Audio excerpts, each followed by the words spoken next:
Welcome back. Myself SK Agarwal. और आज अपन डिस्कस करेंगे प्लांट फिजियोलॉजी के जो रिमेनिंग क्वेश्चन हैं उनके बारे में। इसमें अपने जो 3 पार्ट हैं, क्वेश्चन नंबर 60 तक या 60 तक अपन ने डिस्कस कर लिए हैं। आगे अपन जो 61 है उसके बारे में डिस्कस करेंगे। और ये जो क्वेश्चन है खास तौर से उन सभी स्टूडेंट्स के लिए इंपॉर्टेंट रहेंगे जो बायोलॉजी सब्जेक्ट या बॉटनी सब्जेक्ट से, खास तौर से असिस्टेंट प्रोफेसर या स्कूल लेक्चर या सेकंड ग्रेड किसी भी कॉम्पिटिटिव एग्जाम की प्रिपरेशन कर रहे हैं बायोलॉजी या बॉटनी सब्जेक्ट से, तो उनके लिए सभी के लिए इंपॉर्टेंट रहेगा। तो अभी क्वेश्चन 61 से स्टार्ट करते हैं। और क्वेश्चन को स्टार्ट करने से पहले जो भी स्टूडेंट चैनल पे फर्स्ट टाइम है, चैनल को सब्सक्राइब करके जरूर जाएं और बेल आइकन जरूर ऑन रखें ताकि आपको इस प्रकार के कॉम्पिटिटिव क्वेश्चन हैं वो अवेलेबल हो सके।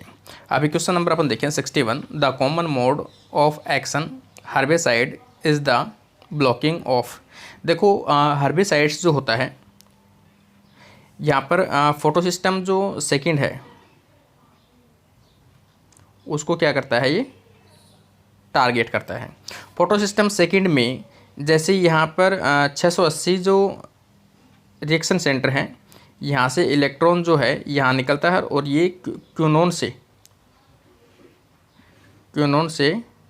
यहाँ पे जाता है प्लास्टोक्यूनोन तक। और ये जो प्लास्टोक्यूनोन है इनके बीच में ये क्या करता है, इलेक्ट्रॉन को आगे नहीं जाने देती, यहाँ पर ये ब्लॉक करते हैं। तो इसका मतलब जो हर्बिसाइड्स की जो मेन साइट होती है, टारगेट ब्लॉकिंग साइट, वो होती है फोटोसिस्टम सेकंड। और फोटोसिस्टम सेकंड में क्या होता है कि हर्बिसाइड्स जो हैं वो केवल क्यूनोन जो है, क्यूनोन एंड प्लास्टोक्यूनोन के बीच में जो है उसको क्या करता है, इलेक्ट्रॉन को फॉलो, जो इलेक्ट्रॉन का फॉलो होता है, इलेक्ट्रॉन का मूवमेंट होता है, उसको क्या करता है, ये ब्लॉक करता है। जिसके कारण से जब फोटोसिंथेसिस की प्रोसेस है इलेक्ट्रॉन की वो प्रॉपर रूप से नहीं हो पाती है और यहाँ पर फोटोसिंथेसिस इनहिबिट हो जाता है। इस प्रकार इसका जो राइट आंसर होगा वो अपना आ जाएगा फोटोसिस्टम सेकंड। नेक्स्ट क्वेश्चन अपन देखें, immobilization protectant and enzyme against which of the following. तो ये जो इमोबिलाइजेशन है, इमोबिलाइज्ड एंजाइम किसके प्रतिकूल प्रभाव से बचाते हैं। तो यहाँ पर देखें कि किसके प्रभाव से बचाते हैं। तो यहाँ पर ऑप्शन में दे रखे हैं जैसे high pH, protease, low temperature, high temperature.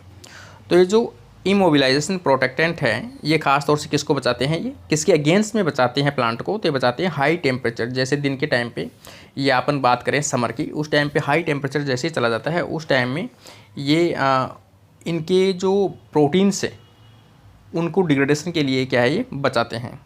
तो यहाँ पर उनकी प्रोटेक्शन करते हैं।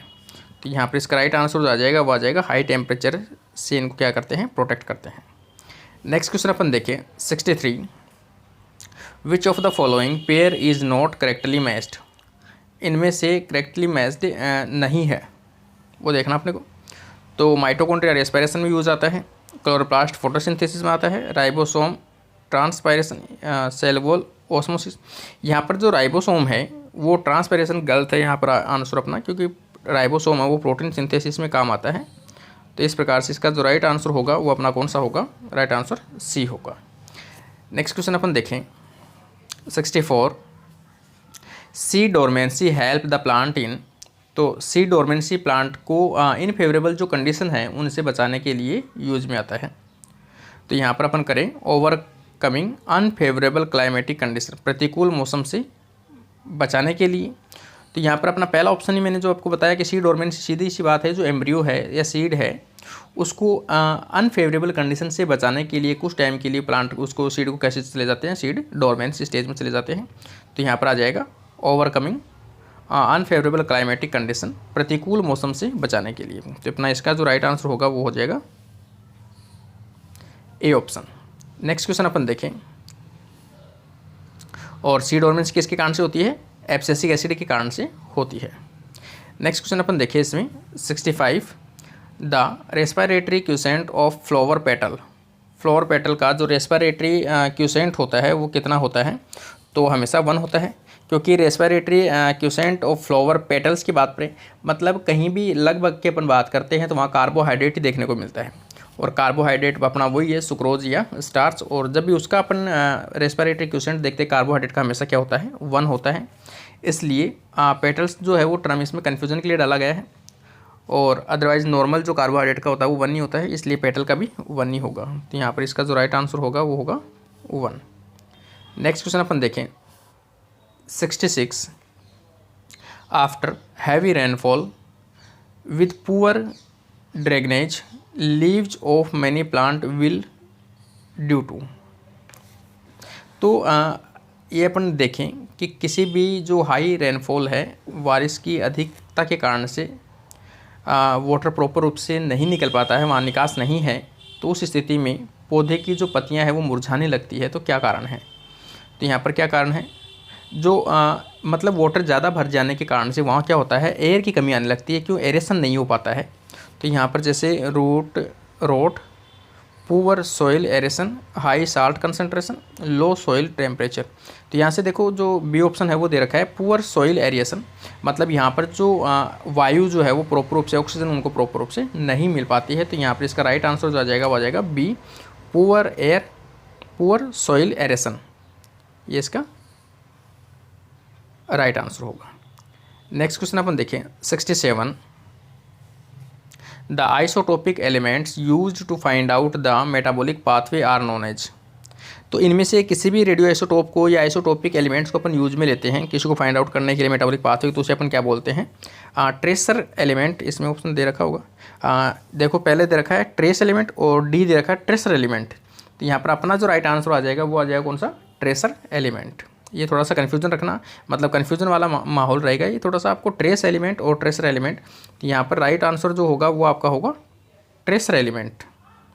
नेक्स्ट क्वेश्चन अपन देखें 68। The plant hormone produced by rhizobium for modulation is. Plant hormone produce rhizobium for modulation. तो राइजोबियम के अंदर जो लेगम्यूनिट प्लांट हैं उनके अंदर राइजोबियम जो बैक्टीरिया पाया जाता है, और वहाँ पर जो नोड्यूल्स बनती हैं उनकी रूट्स के अंदर, तो रूट्स की नोड्यूल जो बनती है वो लाइक एज ए ट्यूमर की जैसी बनती है, और वह किसके कारण से होती है, तो सीधी सी बात है ऑक्सीजन हार्मोन के कारण से वो देखने को मिलती है। तो यहाँ पर अपना राइट आंसर जो आ जाएगा वो आ जाएगा indole acetic acid, option number D.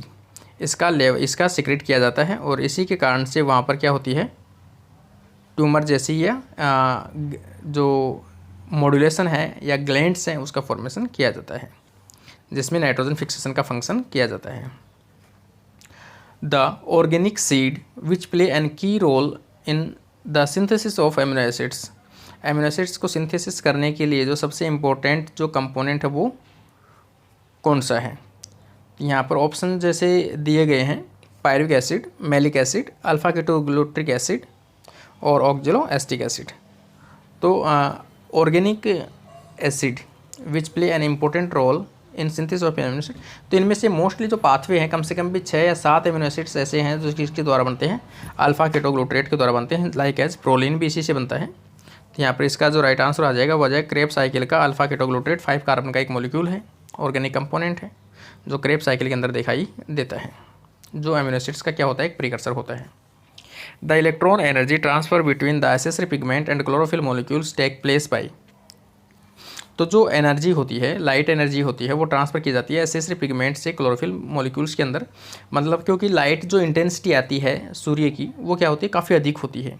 अगर वो डायरेक्ट क्लोरोफिल मॉलिक्यूल के ऊपर गिरती है तो क्लोरोफिल मॉलिक्यूल सहन नहीं कर पाएगा और वो डिस्ट्रॉय हो जाएगा। इसलिए उसको प्रोटेक्ट करने के लिए जो एसेसरी पिगमेंट्स होते हैं पहले वो लाइट को एब्जॉर्ब करते हैं और धीरे धीरे लाइट को जो इंटेंसिटी है, लाइट की पावर है, उसको क्या करते हैं, वो कम करते हैं और फिर लास्ट में उसको जितनी आवश्यकता है उसके अकॉर्डिंग उसको लाइट को कहाँ पहुँचाया जाता है, क्लोरोफिल मॉलिक्यूल के पास पहुँचाया जाता है और फोटोसिंथेसिस की प्रोसेस है वो स्टार्ट की जाती है। तो ये जो कंडीशन है कि हाई लाइट इंटेंसिटी को कम करके क्लोरोफिल को पहुंचाना, जो कंडीशन है वो क्या कहलाती है? तो यहाँ पर दे रखा है रेजोनेंस, मतलब कुछ लाइट को इमिट करते हुए या हीट के रूप में इमिट करते हुए लाइट को क्या कर दी जाती है, लाइट की इंटेंसिटी कम कर दी जाती है, तो उसे क्या कहते हैं, रेजोनेंस प्रोसेस कहते हैं। नेक्स्ट क्वेश्चन अपन देखें 71। Cyclic phosphorylation associated with. तो साइक्लिक फॉस्फोराइलेशन जो है फोटोसिस्टम फर्स्ट के द्वारा मेंटेन किया जाता है, क्योंकि नॉन साइक्लिक जो होती है उसमें फोटोसिस्टम सेकंड से स्टार्ट होकर फोटोसिस्टम फर्स्ट पे जाता है और साइक्लिक के अंदर फोटोसिस्टम फर्स्ट से स्टार्ट होकर फर्स्ट के ऊपर ही वापस चला जाता है। तो यहाँ पर इसका जो राइट आंसर आ जाएगा वो आ जाएगा फोटोसिस्टम फर्स्ट। यहीं से इलेक्ट्रॉन निकलता है और यहीं जाके लास्ट में चला जाता है। तो यहाँ पर इसका राइट आंसर आ जाएगा फोटोसिस्टम फर्स्ट। नेक्स्ट क्वेश्चन अपन देखें 72। The pigment responsible for the germination of light sensitive seed known as. तो pigment responsible for germination of seed, तो पिगमेंट जो सीड जर्मिनेशन के लिए रेस्पॉन्सिबल है वो अपना आ जाएगा फाइटोक्रोम, क्योंकि फाइटोक्रोम है वो सीड जर्मिनेशन के लिए इंपॉर्टेंट होता है। तो यहाँ पर इसका जो राइट आंसर जो आ जाएगा वो आ जाएगा डी फाइटोक्रोम। ये क्वेश्चन शायद पहले भी आया है, तो ये आपको याद रखना है। नेक्स्ट क्वेश्चन अपन देखें the phytochrome phyto hormone which is supposed to be one of the factor responsible for the regulating the opening and closing of the stomata। तो कोई भी प्लांट हार्मोन हो जो प्लांट इसको खास तौर से स्टोमेटा को क्लोज और ओपनिंग के लिए रेस्पॉन्सिबल होता है, तो वो जो कंडीशन है एब्सिसिक एसिड ABA जो है वो स्टोमेटा को क्लोज करने के लिए रेस्पॉन्सिबल होता है। तो यहाँ पर इसका जो राइट आंसर जो होगा वो हो जाएगा first abscisic acid. Next question अपन देखें a fish of light in the dark inhibit flowering in. मतलब ये फ्लैश है, लाइट का फ्लैश है। ए फ्लैश ऑफ लाइट, आपने फ्लैश डाला है कहाँ पे, लाइट का, किस पे, डार्क, इन डार्क मतलब नाइट में डाला है। तो इनहिबिट द फ्लावरिंग, ये फ्लावरिंग को क्या कर देता है, ब्लॉक कर देता है। तो सीधी सी बात है, जिसको लॉन्ग नाइट की आवश्यकता हो, और लॉन्ग नाइट को किसकी आवश्यकता होती है, शॉर्ट डे प्लांट को, और शॉर्ट डे प्लांट में लॉन्ग नाइट को अगर आप डिस्ट्रॉय करोगे तो वहाँ पर फ्लावरिंग नहीं हो पाएगी। तो इस प्रकार से इसका जो राइट आंसर जो आ जाएगा वो कौन सा आ जाएगा, ए आ जाएगा शॉर्ट डे प्लांट्स। क्यों, क्योंकि लॉन्ग डे प्लांट्स हैं उनकी कंडीशन ऐसी होती है, डे होता है वो तो छोटा होता है और नाइट होती है वो लॉन्ग होती है। लेकिन अगर यहाँ पर जो फ्लैश की कंडीशन है वो यहाँ से इसको तोड़ दिया जाए बीच में से, मतलब फ्लैश दे दिया जाए लाइट, तो यहाँ पर क्या हो गया, नाइट टूट गई। नाइट टूटते ही इसमें फ्लोरिंग नहीं होगी। तो ये कैरेक्टर जो कि है वो किसका है, ये कैरेक्टर आ जाएगा शॉर्ट डे प्लांट्स का एक विशेष कैरेक्टर है। नेक्स्ट कंडीशन अपन देखें 75। The correct statement is during transpiration water along minerals is evaporated into the atmosphere. Rate of transpiration increase along with the rate of respiration. Plant with stem modified into a phylloclade transpire less. Plant with succulent leaves transpire more. इनमें से देखो correct answer पूछा गया है, तो यहाँ पर अपन देखें जो plant with stem modified into phylloclade transpire less, मतलब ये सीधी सी बात है, ये जो करेक्टर है कि जो स्टेम है वो फाइलोक्लेड के अंदर कन्वर्ट हो जाता है और जिसके कारण से ट्रांसपायरेशन जो है वो धीमा पड़ जाता है। तो ये करेक्टर जो है वो किसका है, जीरोफाइट का एक विशेष करेक्टर है, इसलिए ये इसका करेक्ट स्टेटमेंट है। नेक्स्ट क्वेश्चन अपन देखें 76। The effect of ethylene can be nullified by. Ethylene के प्रभाव को समाप्त किया जा सकता है। तो यहाँ पर अपन देखें कि इथाइलिन के प्रभाव को कम किया जा सकता है, तो कार्बन डाइऑक्साइड की प्रेजेंस में इथाइलिन के प्रभाव को कम किया जा सकता है। तो इस प्रकार से इसका जो राइट आंसर जो होगा वो कौन सा हो जाएगा, फर्स्ट आ जाएगा कार्बन डाइऑक्साइड। नेक्स्ट अपन देखें 77। The leucoplast are. तो ल्यूकोप्लास्ट किसे कहते हैं, सीधी सी बात है, प्लास्टिड ऑफ वेरिएबल कलर और कलरलेस प्लास्टिड। तो यहाँ पर ल्यूकोप्लास्टिड जो आ जाएगा वो कैसा आ जाएगा, कलरलेस प्लास्टिड आ जाएगा, खासतौर से प्लांट्स के रूट्स वगैरह के अंदर देखने को मिलता है। तो यहाँ पर इसका राइट आंसर जो आ जाएगा वो आ जाएगा B colourless plastid. Next question अपन देखें 78। Mitochondria are. तो mitochondria store house of the cell, they grow very fast. Power house of the cells due to occurrence of the large number of enzyme and co enzyme in it. Important for photosynthesis in plants, helpful in the nuclear division. तो देखो सबसे important जो है ये क्या होता है, power house है, ये तो अपन जानते ही हैं। तो यहाँ पर ये क्या है, एक तो पावर हाउस है और इसके अंदर काफ़ी एंजाइम्स को एंजाइम्स इसके अंदर प्रेजेंट होते हैं इसके मैट्रिक्स के अंदर। तो यहाँ पर अपना जो बी आंसर जो है वो इसका क्या होगा, राइट आंसर होगा। नेक्स्ट क्वेश्चन अपन देखें 79, plasma membrane control.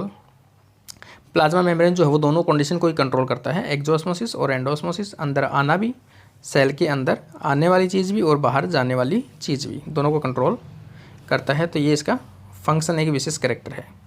Next question अपन देखें, आज का लास्ट क्वेश्चन भी हो जाएगा अपना 80 number. The chemical formula chlorophyll b. देखो क्लोरोफिल बी जो है उसका अपन फॉर्मूला देखें तो यहाँ पर ए और जो बी है उसमें थोड़ा सा डिफरेंस होता है। कार्बन 55 होता है, कार्बन 55 होता है दोनों के अंदर, लेकिन जो ए है उसमें 72 होता है, एच जो है 72 और इसमें होता है एच 70। उसमें O5 होता है, इसमें O6 होता है, और यहाँ पर N4Mg। तो यहाँ पर इसके अकॉर्डिंग अपना जो राइट आंसर होगा वो होगा सी। तो यहाँ पर ये जो सी ऑप्शन है वो किसका है, क्लोरोफिल बी का मॉलिक्यूल है, क्योंकि हाइड्रोजन कितने होते हैं इसमें 17 होते हैं और ऑक्सीजन 6 होते हैं, और नाइट्रोजन की जो रिंग है वो 4 ही होती है, और मैग्नीशियम मॉलिक्यूल प्रेजेंट होता है सिंगल। इस प्रकार से अपनी जो 80 क्वेश्चन है वो यहाँ पर कंप्लीट होते हैं। तो उम्मीद करता हूँ आपको पसंद आया होगा। अगर पसंद आता है तो आपको चैनल को सब्सक्राइब जरूर करें ताकि आपको अगले जो पार्ट्स हैं वो अवेलेबल हो सके। Thank you friends.